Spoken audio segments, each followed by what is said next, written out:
Thanks for coming this evening. Happy Valentine's Day. So thank you for coming to our third week of our Wild Waters in the West lecture series. We're going to continue tonight with a story from author and professor Phil Condon.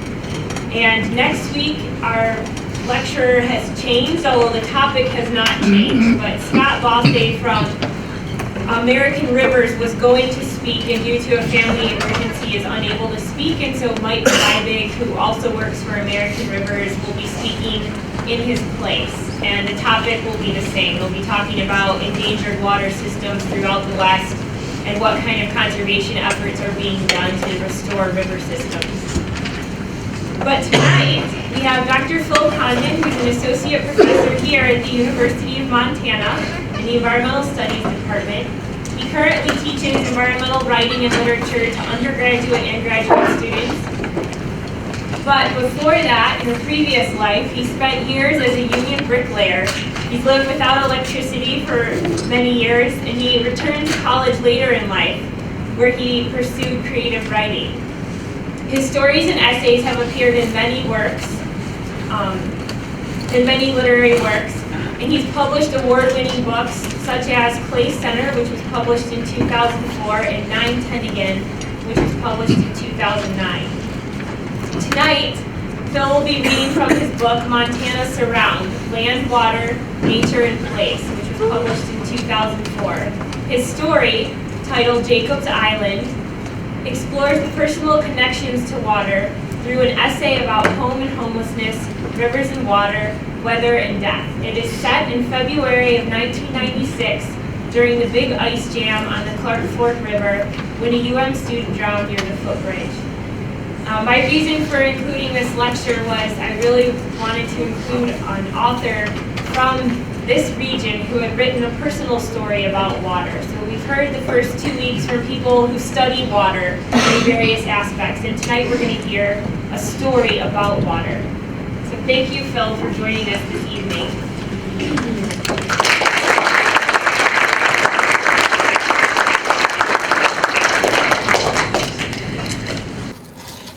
I'm going to do just a little adjustment.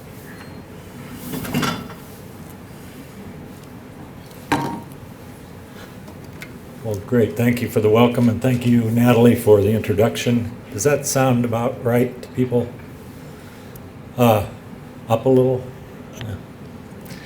I'll try to stand a little closer. I am really pleased to be part of this lecture series. I read here in 2007, I think, so it's been quite a few years, and I think this one on Wild Waters of the West is really intriguing. But as Natalie said, my presentation is going to be a little bit different. It's not a lecture. I'm going to be reading an essay from Montana Surround. And when Natalie asked me to do this, after she had read it, I wasn't sure how it would fit in, but the more I've thought about it, I think it will, particularly since, completely unplanned, the occasion of this essay is 16 years ago, just about this week. 16 years ago on February 10th, 1996, was in the midst of, Missoula had, this is all by just a little background, at least a week, maybe more like 10 days where the high temperature for the day did not get above zero. So everything was frozen up big time, and the rivers particularly. And then we had a sudden thaw, and so there was flooding and ice jams. And one thing that happened was on February 10th of that year, a student, Ryan Cross, was down by the footbridge, the pedestrian bridge, and Jacob's Island, and out on some ice, and the ice broke and he disappeared, and his body was never recovered, never has been.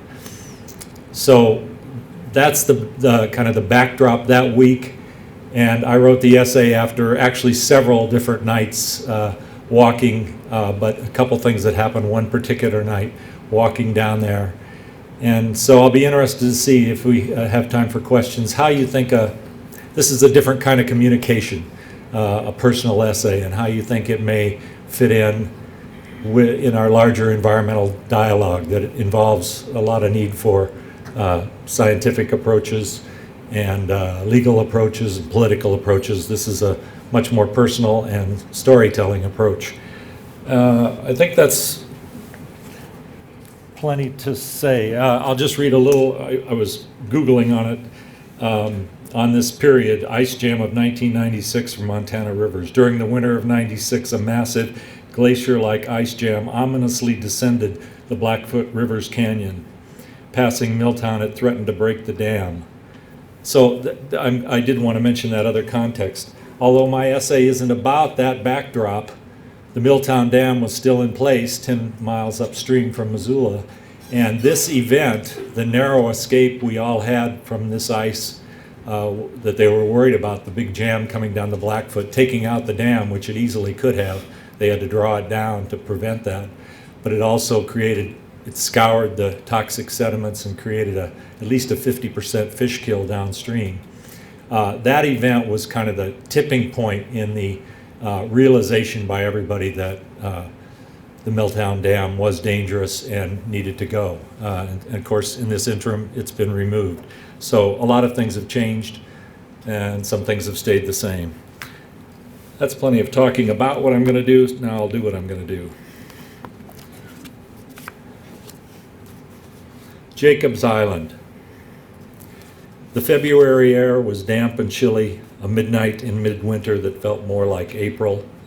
When I stepped out my back door, the yard was a mix of sog and snow, half-thawed footprints and icy puddles, and the world at ground level was a working lesson in hydraulics. Water was everywhere, pooling, trickling, eroding ridges of ice and mounds of snow. A few days earlier, 2 feet of snow hardened to white glass by weeks of sub-zero temperatures had looked permanent and arctic. Now, most of it was gone. On my late night walks, I usually left by the alley, but this night it was impassable. Knee-high mounds of crusted slush, treacherous sheets of ice compressed by tires and polished by sunlight. I went around to the front of the house instead. The sidewalks ran an inch deep in water, dark, shallow canals running between the snow and ice drifts. Half a moon hung above the Missoula Valley. I stopped and stood still, staring up at it. It took a long minute, my mind in mid-step, before I understood what I needed. The river. I wanted to follow all that water wherever it went. Water's story is one of the very oldest, and it sounds simple, although I don't think it is. Seek your own level. I needed to be close to the river to feel I could even try. Bare branches arched over the street between our house and the University of Montana campus 4 blocks away. Above the branches, the gray bulk of Mount Sentinel loomed like a ghost of cloud.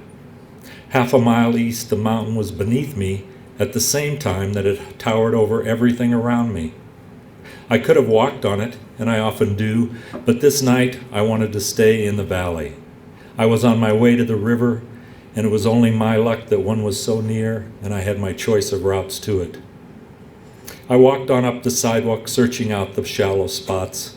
On both sides of the street, spreading maples line old-fashioned parkways, and well-kept houses and yards were set off with mountain ash, weeping birch, blue spruce. I had never lived anywhere quite like it.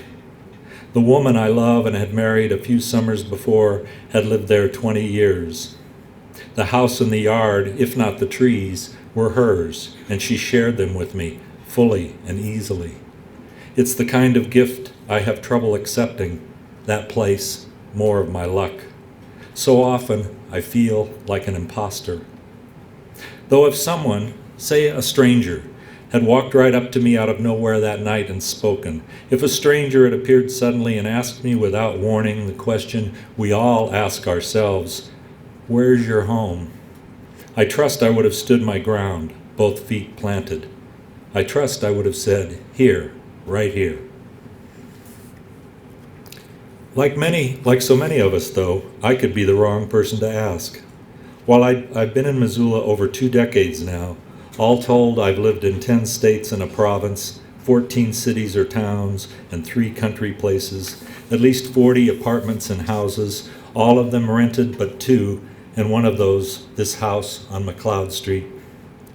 The last place I'd lived before I came to Missoula and the Clark Fork River was near the Niangua River in the Missouri Ozarks, and in my private myths, those rivers flow into each other.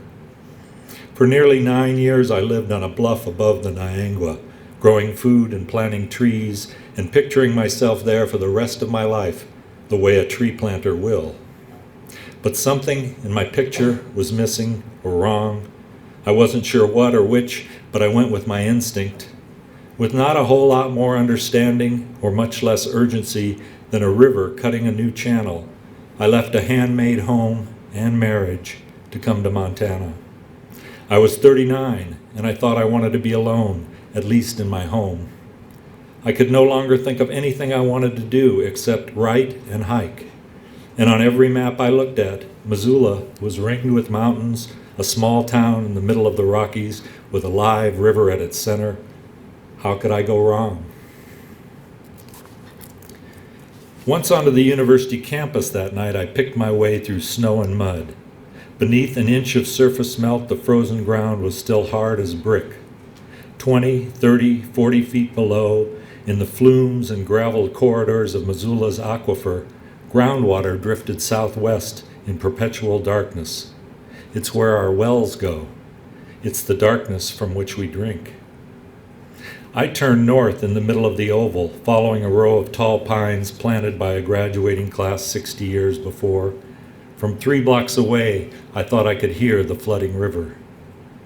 Minutes later, I crossed a small concrete bridge onto Jacobs Island Park, a few acres of old river bar, sediment, and rock piled up as the river slows out of Hellgate Canyon.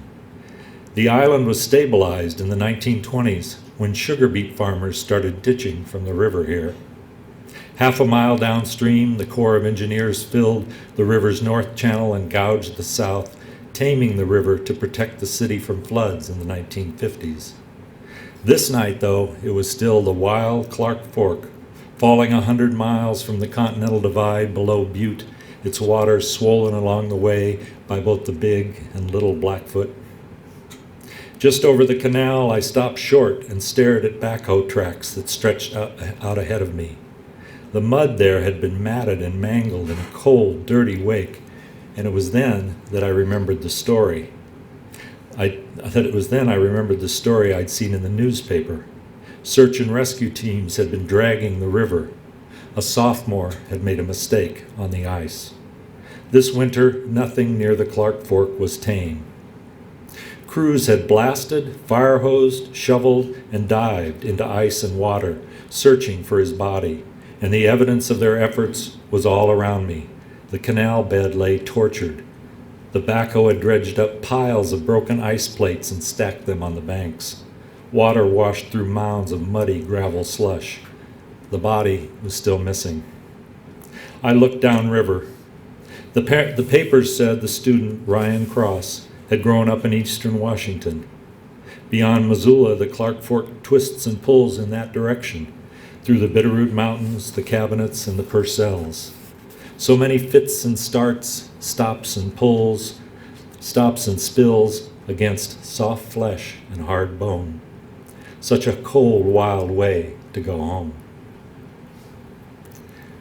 I was nearly 7 when I moved to the first home I can clearly recall, except in dreams, and before it my memories of place bleed all together with little hint or keen of a natural world, few forms of life different from myself, no weather much beyond the calms and storms of family. In the family storm that brought me there, my father had disappeared into another binge, and my mother had 2 teeth rotting and 2 kids under 10, one of whom, my sister, my grandfather was raising. On a hot afternoon they sat, my mother and her father, in his 1950s Buick outside a small rental house on the edge of Omaha, Nebraska. I waited in the house, watching through the dark veil of a screen door as our future was negotiated. That future took shape with the help of my great Aunt Hazel. who rented a large ramshackle house in South Omaha. Hazel, who taught piano and worked in the yard 6 days a week and directed choir and played in the yard on the 7th, took us in. Despite the deaths of her 2 husbands and her hand-to-mouth dollar a piano lesson household economy, her life, and much of the life I remember there with her, seemed an exuberant mix of 2 musics. One, a child's chorus of scales, practice book songs, Methodist hymns, and half-mastered classical exercises that drifted from the open windows of her house. And then the other, that 5-cents full-body music of the yard itself, a triple lot surrounded by sycamores, elms, box elders, and divided into wandering paths by lilacs, roses, and peonies. There were always rough piles of grass, leaves, and branches, all the hidden corners and crannies where a kid like me could find dead birds and old bones, live bugs, rabbits, snakes, squirrels. Today, though, I could search forever and not find a trace of that house or yard. When you cross the Missouri River from Iowa into South Omaha on I-80, you come to the 24th Street interchange in 2 miles.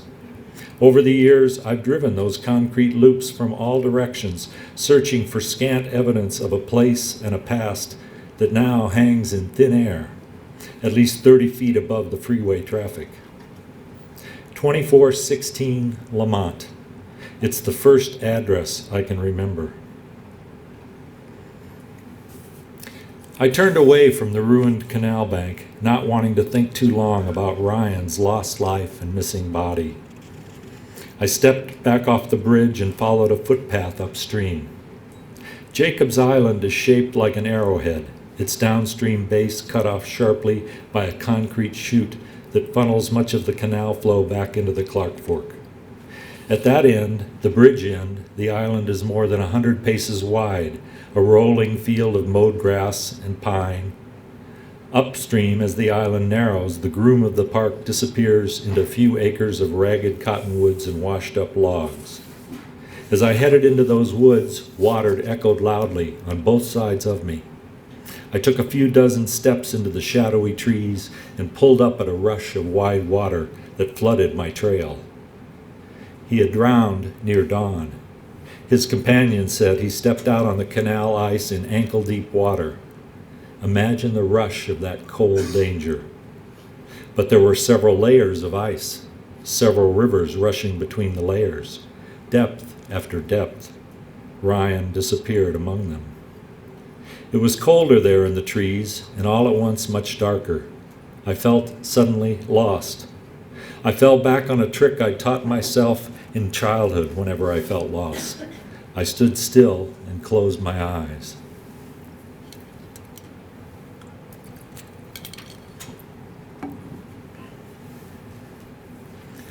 "10,000 years ago, fish schooled hundreds of feet above where I stood that night.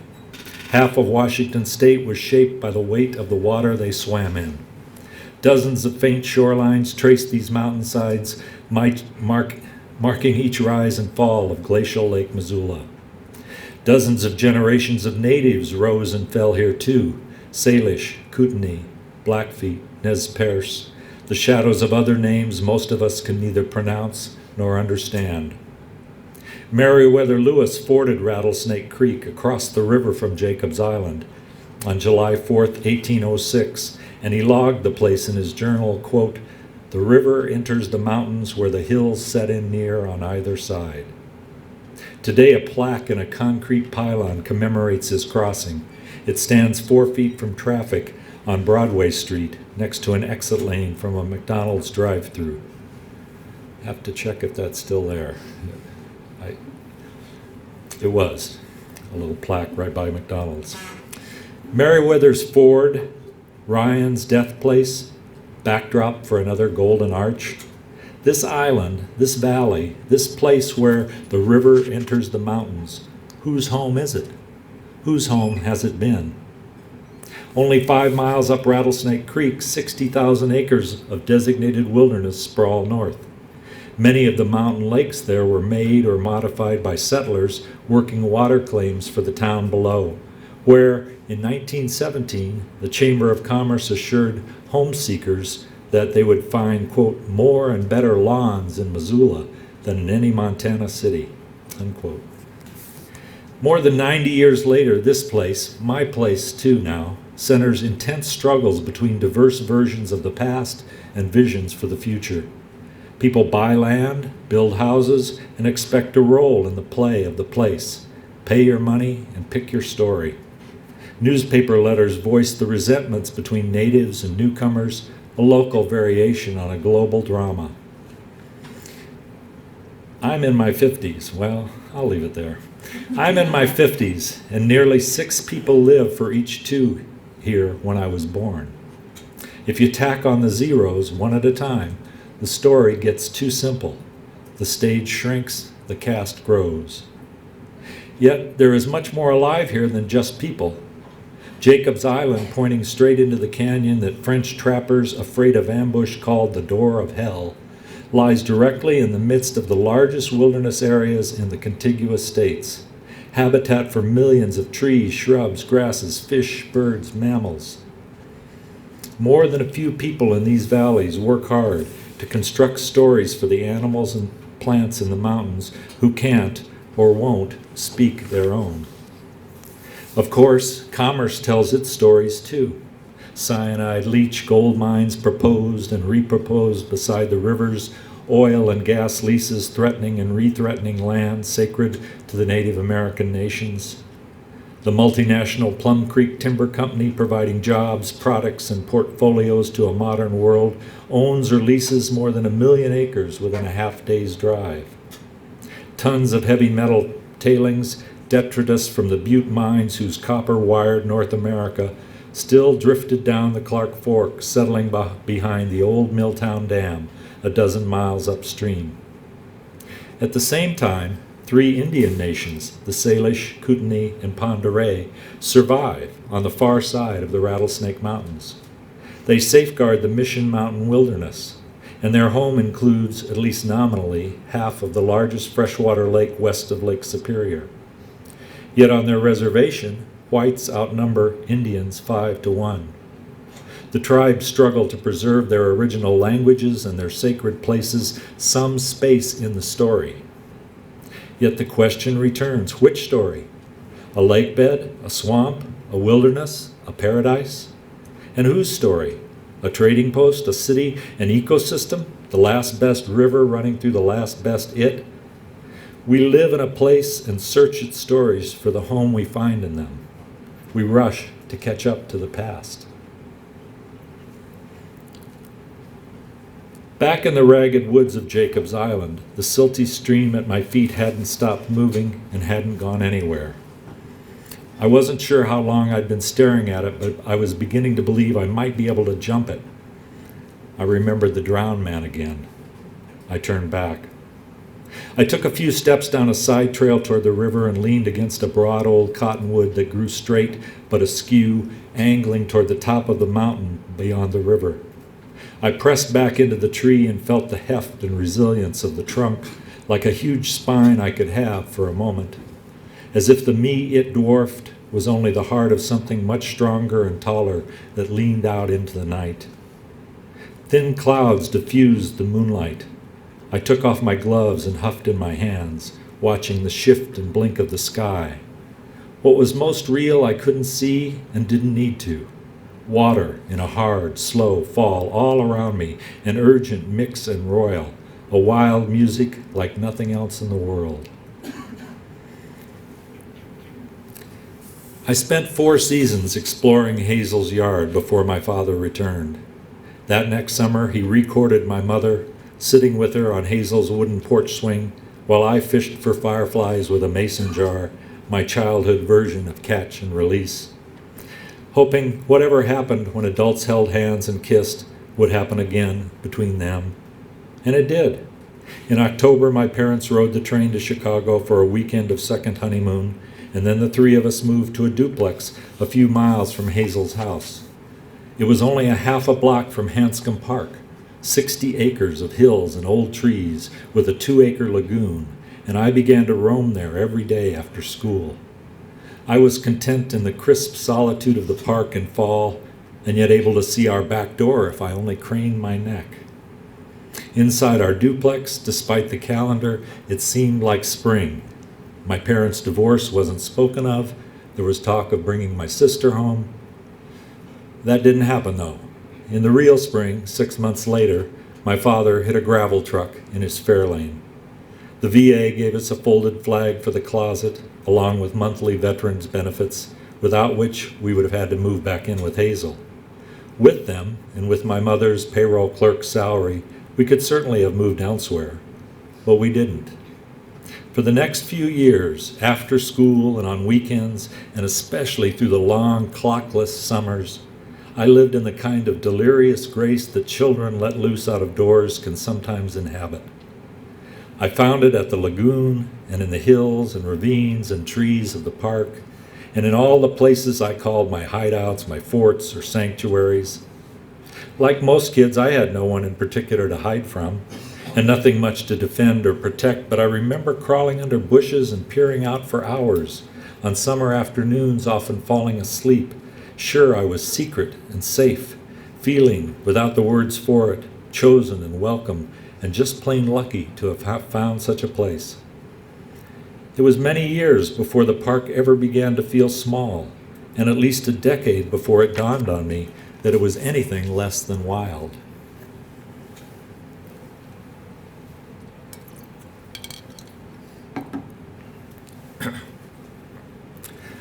The stranger on Jacob's Island appeared in the darkness like a blue-collar ghost.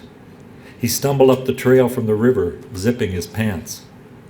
I pushed myself upright and stood away from the big cottonwood. When he saw me, he jumped back, startled. I raised my hand straight up, palm open, a gesture I didn't recognize as my own. "Evening," I said. "What's happening?" he asked. He was tall and thin and younger than I. He wore an old hooded knee-length raincoat to his knees and scuffed high-heel logger boots. I felt out of place in my Christmas Gore-Tex parka and 2-year-old Vask hikers. "Just watching the river," I said. "She's sure been high," he said. And even more than before, I saw the signs of the recent flood everywhere, streamers of debris, stranded nests of twig and wood. "There's still a 4-mile ice jam up the Blackfoot they say could break free almost any time," I said. "I'm just hitching through," he said. "I don't know where that is." He stretched his arm and pointed in the direction of I-90. It laced the valley a half-mile north of the river. "Upriver a little ways," I said. "Let's just hope it don't get at us," he said, grinning. "So, would you take a coffee?" he asked. "I have some fire." Now I grinned. We stood in wet boots on the low end of an island that had been flooded over within the last few days, after midnight. "Fire?" I said. "Like where?" "My place." He motioned toward the brush behind him. "Plasticville, USA." He smiled and then laughed, but he stepped up too close to me as he spoke. "I'm heading back," I said. "Where's back?" "Here, in town." I gestured toward campus and then wished I'd pointed the other way. I felt a twinge of fear, of the night, of the river, of this stranger. "Well, it was real good to meet you then." He winked at me, almost as if my fear showed right through, as clear as a limp or a lisp. He stuck his hand out. "I'm Ronnie Tender," he said, "from Tacoma, Washington," and points around. I shook his hand. "Jacob," I said. "Jacob Bryan." I lied too quickly to wonder why. "You shouldn't stay this close to the river tonight, though." "She'll wake me up if she rises," he said. "No," I said, "a student drowned right over there last week." I pointed toward the flooded canal. "This river's dangerous right now, really. They're warning people away." "Well, I'm dangerous too," he said. "We'll just have to tough it out and see who's worst." "There's a place downtown where you could sleep," I said. "I'm not homeless." He raised his jaw and squinted at me. "And anyhow, tonight I've got this whole wet little wilderness right here." He waved his hand toward the soaked bushes. "Tell you what I don't have though, Jake." "What's that?" "Scratch for toast before I hit the ramp in the morning." I reached for my wallet. There were $4 in it, and another time I'd have offered him one, but I held them all out. He took only 2. He thanked me, or Jacob, and we shook hands again, and then he turned and left. I walked back down the island and crossed the muddy canal again. On the way back through town, I thought of Ronnie near the river and his island shelter for a night, wet wood and a plastic sheet.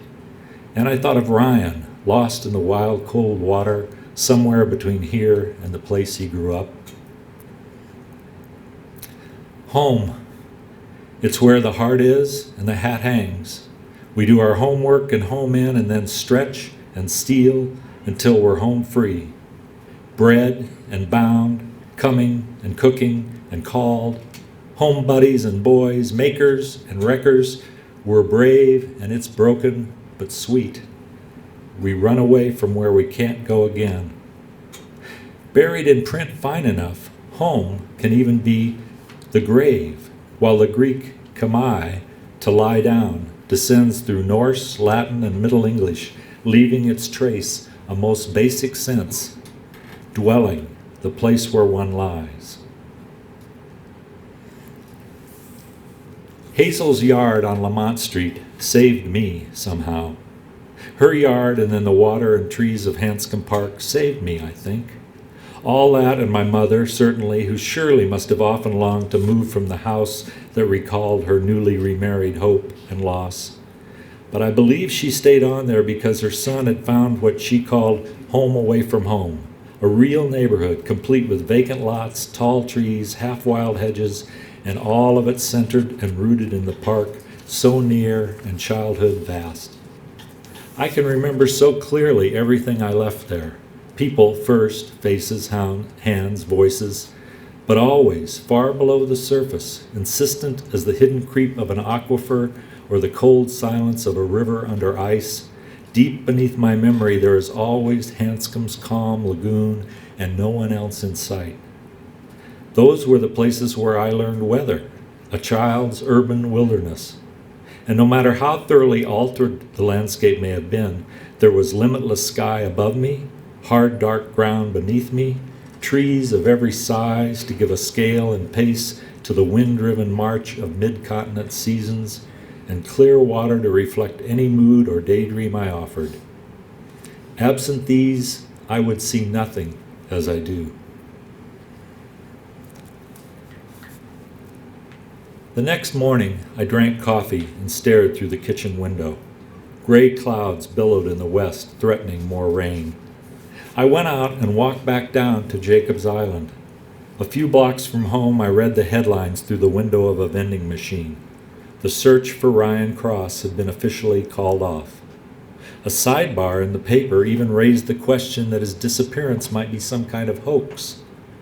I glanced at the photo of the bereaved father standing at the water's edge. His face didn't look like a hoax. Before I turned east along the river trail, I scrambled down a slippery bank.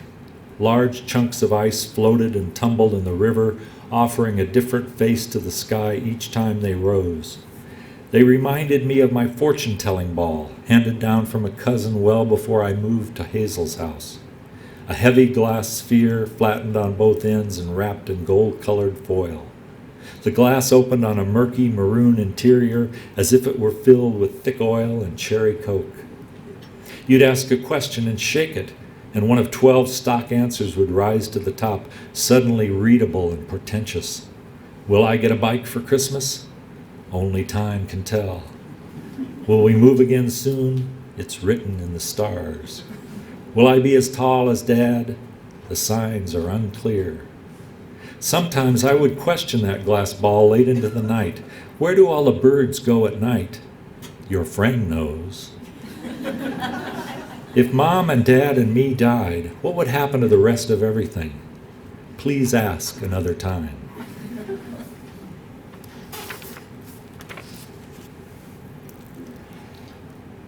I've always assumed that the poet Yeats was speaking of death when he said that, quote, all life is preparation for an event that never occurs. Now I'm coming to believe that home is a longing for somewhere that never was and a myth that maps a place that may never be. Is it the longing itself in which I dwell? Perhaps so, and perhaps there's nothing wrong with that. Yet I hope sometimes to allow my longing to float free and separate of my places, if only that I may fully inhabit either, and if only for a moment at a time.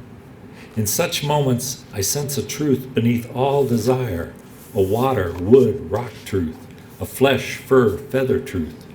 It's a wordless world that shifts and evolves, even as our longings haunt it with the power of both the past and the future, the dead and the unborn, even as all our myths about it code our desires into the endlessly recurring narratives of progress or preservation, escape or change. Surely it's clear by now how much of our history traces the bloody struggle between our different longings and our separate stories. And when those conflicts cause real suffering in humans, other animals, plants, and the land itself, I wonder, will we ever be able to create another story together?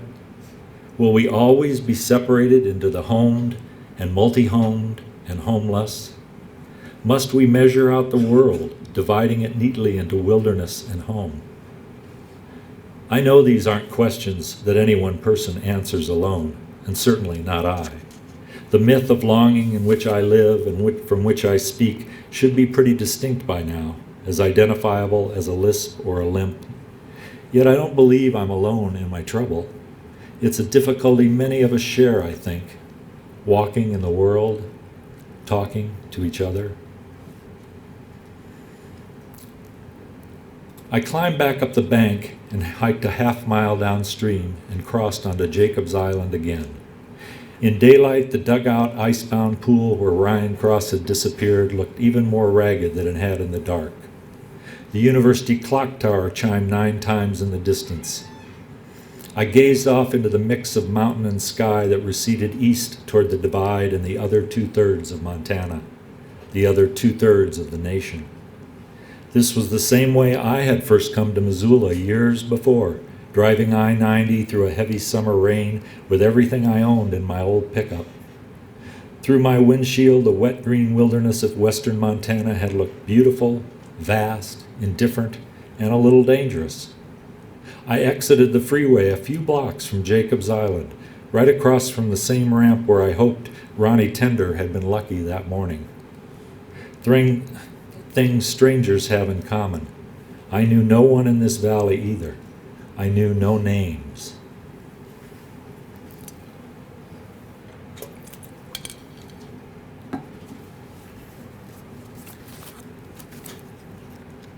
Pretty close there.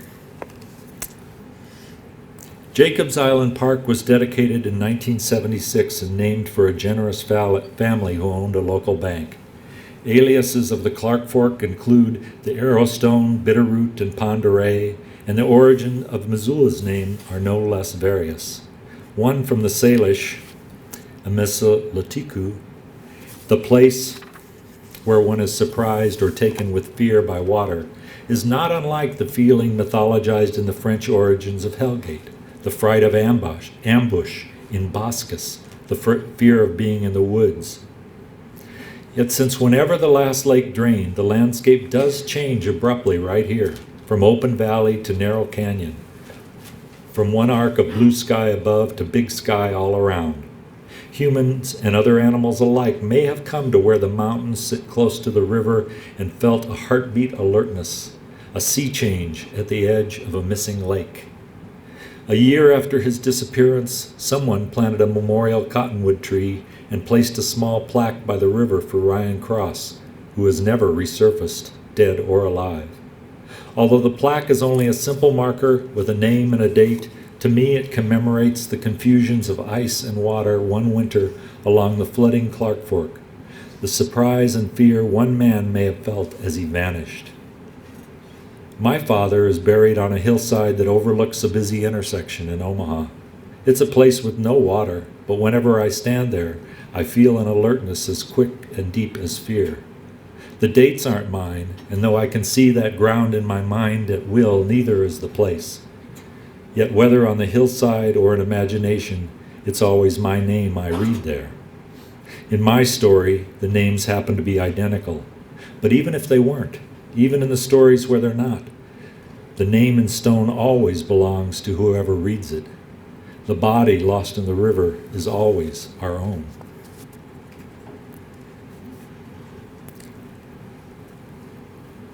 Out on the brushy end of Jacob's Island, I retraced my steps from the night before.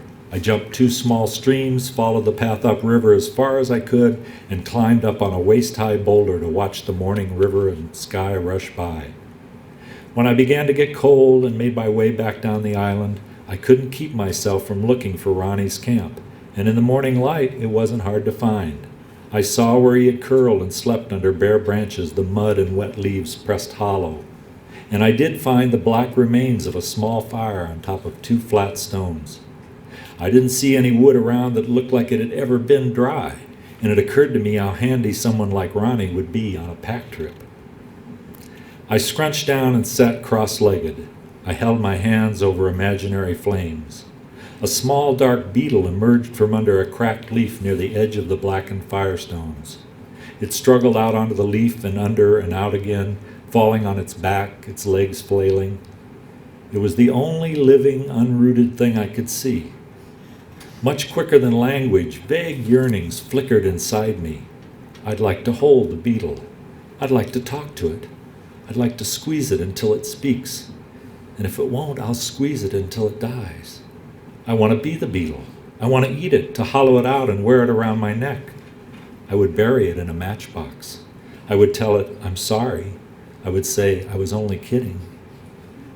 Flashes from my weird mind, or boy mind, or human mind. I didn't know which. I just kept staring at the beetle and the leaf until I wasn't sure which one was moving. A thin mist of rain began to fall, pattering on my jacket and my head. I knew I'd wimp out in another minute or so. I always do, but I held off as long as I could. Wind rattled the trees. The beetle dug down to wherever it had come from. I was wide awake, but I felt asleep. Asleep and hidden at the same time, I sensed there was nothing in my life or the world to hide from. It was just one moment at the center of a life, like always. It was only one small island in a wild, swift river. I bent back from the waist and lay down in the weather. The rain on my face was light and steady then, and in it I felt Ryan and Ronnie and the beetle and me, as surely as the natives who had walked this ground and the fish who swam above it, all our ancestors, everyone's, as well as those whose ancestors will become. There were many raindrops. For one moment, we were all at home in the wilderness.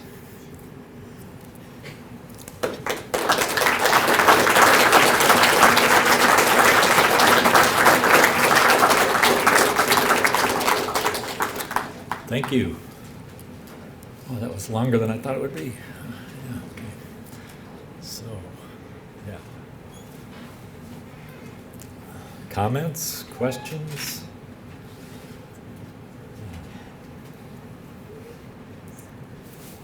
So we don't need any sort of political theme or anything. It's more of a personal question. How do you feel like reading that looking back? Do you recommend having an example of wisdoms from that moment? The question is, how do I feel myself looking back on something I'd written a long time ago and something that happened even longer ago than that?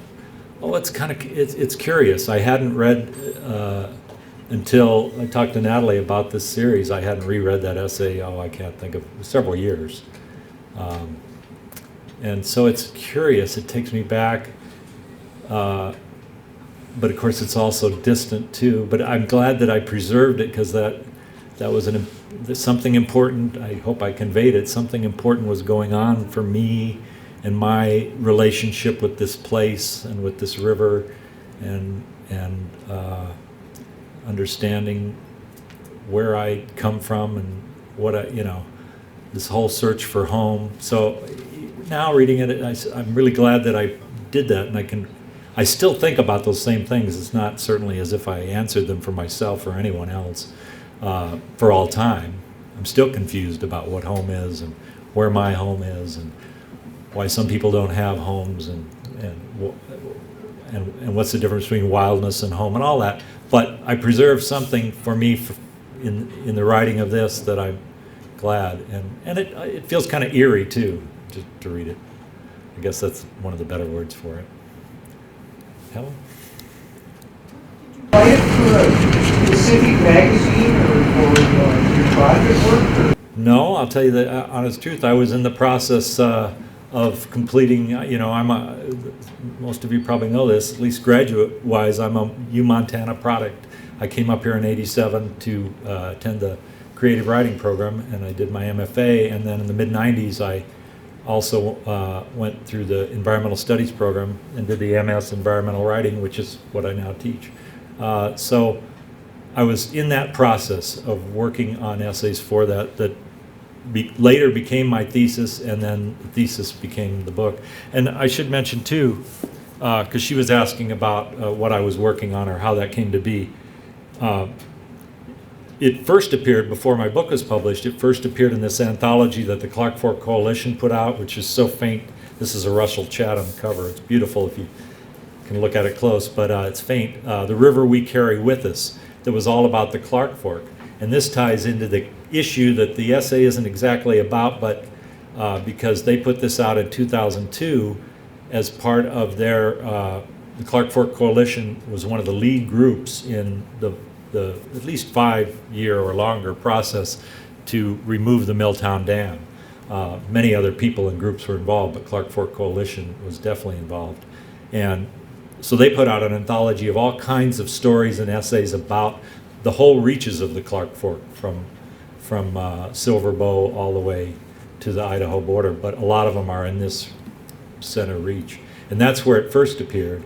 And I probably rewrote it a little bit to go into the book. I always fiddle with things a little. So, and then just another coincidence, for about 6 years after that, I was on the board of directors of the Clark Fork Coalition during that period when we were working to, with a lot of other people, to get the dam removed. So you're talking a lot about the character of the Clark Fork in that short story, and it was one of the Milltown Dam in place, and you just said you had a lot of experience with the Clark Fork being on the coalition. Do you think the character of the river has changed, even though it's seen kind of like time immemorial? Yeah, I don't know. The river's character is so, so much larger in some ways, to me. Any river the character is so much larger and bigger and deeper than anything we can do to it. On the other hand, we've dammed almost every major river in the western United States, so we changed the character, at least temporarily.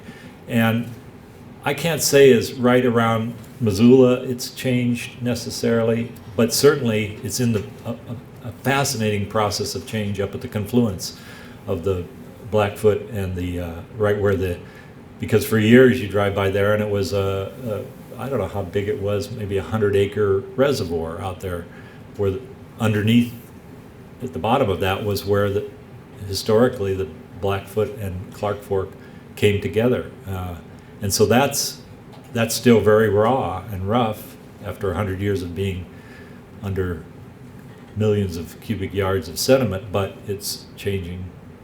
And it's fascinating too. But that's a good question. I don't know. I guess this gets to that question of permanence and impermanence and our efforts. You know, a lot of the people, Abby and others, have all said, well, we've done all this damming, but given enough time, they're all going to fill up and they're all going to break and they're all going to be gone. But that doesn't address what we might want to do with them now. Yeah. Somebody out here? Yes, sir. I understood what you said when you said that this was a personal memory preserved. And I appreciate that. Thank you. As a creative writer, what do you think, what do you hope the reader takes away from it?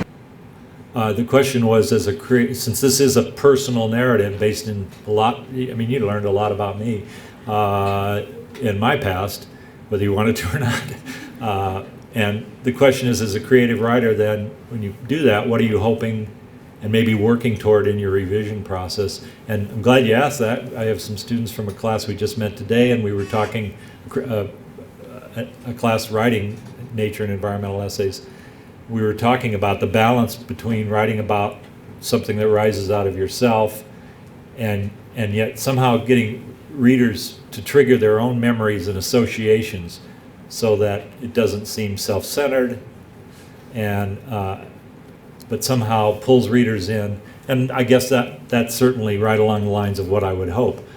Now this audience, I have read this essay years ago out of town, and so people didn't have the associations a lot of you do that have been down there. Oh, we haven't mentioned another big change. This was before Bark Park, so Jacobs Island is different in that regard too. But you have associations with the place that other readers might not. But I'm hoping even with the personal things, we all have a sense of family. We all have a sense of, on one level, what this is what Terry Tempest Williams, part of what this essay is, falls squarely into what Terry Tempest Williams calls environmental autobiography, which she and other people, you know, somewhere in the process, writers write about how did they come to have their current care for, or whatever their relation is to the environment. Where did that start? People are interested in that on a whole lot of levels. Environmental educators are very interested in it because we'd like to be able to promote that kind of awareness. But of course, there's no formula for it, or that kind of concern or affection that I was trying to talk about with me came right out of the middle of the city, in a couple yards and definitely in a city park. But somehow it, although I've had a lot of different and probably wilder experiences as an adult, something about the genesis of my relationship to the larger, you know, whatever we call it, the beyond human world, nature, the world that was here before we were began in that place. So I'm hoping that triggers everyone's associations for, you know, how in their past, what place was it that set them off, and that they still maybe go back to in their minds. Of course, I don't know whether I've achieved that or not, but. Any other? I can always count on it. Yeah. Well, this isn't so much a question, but I'd like to say that I haven't heard or read that for quite a few years, but it really brought up for me memories of the energy here in Missoula during that winter, when the ice was starting to break up. It went all the way up to Blackfoot for miles, and when it started to move, it took out homes. So speaking of homeless, home, who has a home, it actually took out several homes along the way. The power of that ice moving. And it brought up a lot of anxiousness about the heavy metals behind the dam and what might happen if the ice came, if it broke the dam. There was a lot of concern about that. And then the mystique and mystery of Ryan slipping away under the ice. It was just really powerful winter here. And I think that it's neat to have that written down in this piece. Some sense of that mystery of that particular winter in Missoula. I mean, we had a little evidence of it just a couple weeks ago when we had that, you know, really heavy-duty snow. You know, our house, 17 inches in 48 hours.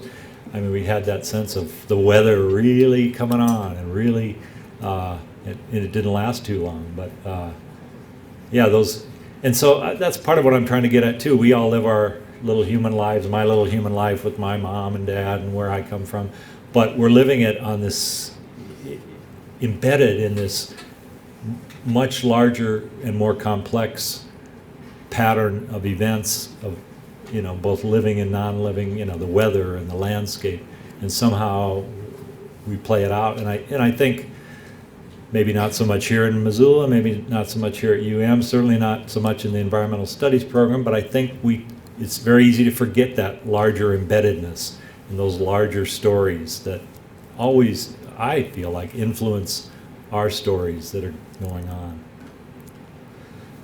Yeah. In your relationship with nature, is there any particular physical aspect of nature that it really sits with you, whether it be water or mountains, forests? Really sits with me. I mean, like really appeals to me, or really what in my relationship with nature, what do I like the best, or what really speaks to me? I don't know. Water is certainly one of them. I mean, I think that's pretty common, the power of water and moving water, but still water too, in lakes and stuff. I don't know. I think it changes from day to day. The flight of swallows, if I'm not too distracted with my daily life, they can almost just make me want to drop to my knees just to watch, the patterns. But I often forget to really pay attention.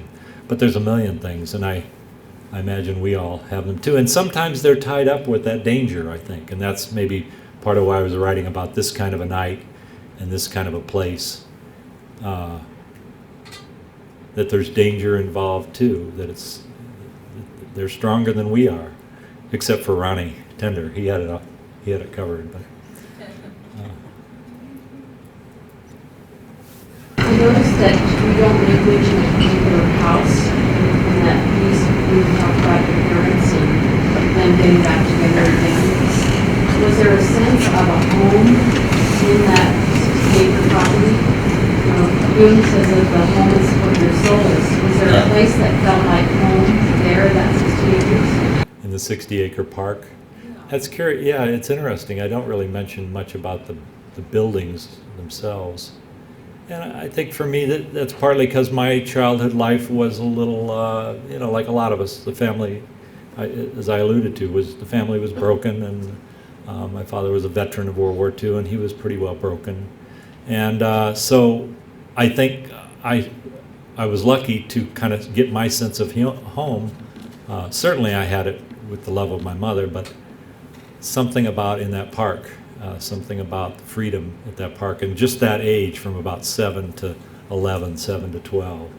I think, because I don't think of it as in this duplex we rented, and even at Hazel's house, which, again, like I said, because it was a huge interchange that when they built I-80, and so as best I can calculate, the whole street would have been about 20, 30 feet up from ground level now, so it's absent. As a lot of, we see that kind of change all the time, but I don't think of the home or the soul place as being in her house that much either.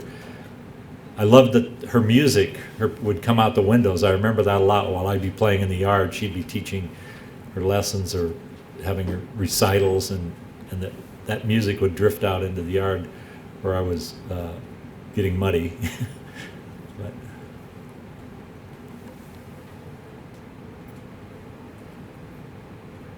well, great. Thank you all so much.